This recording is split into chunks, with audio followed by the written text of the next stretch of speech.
Cincinnati beat East Carolina 35-13 and is now one win from locking down a spot in the college football playoff. Well, probably. Who knows what the playoff selection committee will do in the final rankings. In the first year of the format, in 2014, the committee tore up the rankings and moved Ohio State into the semifinals, drawing outrage from TCU, Baylor and the rest of the Big 12, though the Buckeyes rewarded that faith by winning the national championship. So it may be too soon to guarantee a spot for the Bearcats in the top 4, especially with key games to come Saturday in the Big 12 and Big 10. And pulling off an unbeaten regular season won't be easy. Cincinnati next takes on Houston, which hasn't lost since the season opener against Texas Tech.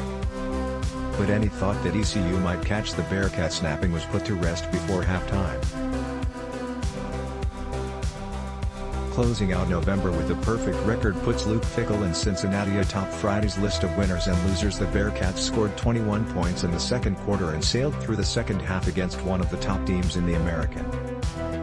The win included another productive display from quarterback Desmond Ridder, who threw for 301 yards and has gone for at least 274 yards in each of his last 4 games.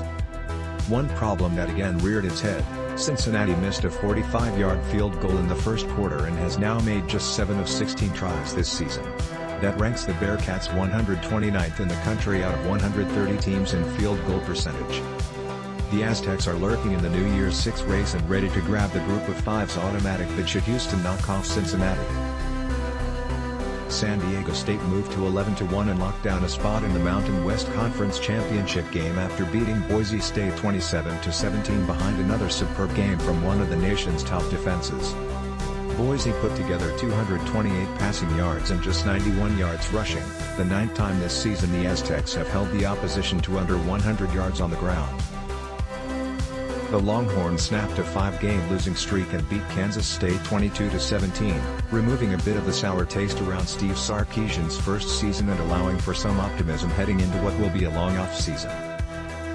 With star running back Bijan Robinson out for the year with a dislocated elbow, backup Roschon Johnson ran for 179 yards on 31 carries to help Texas avoid losing 8 games for the first time since 1956.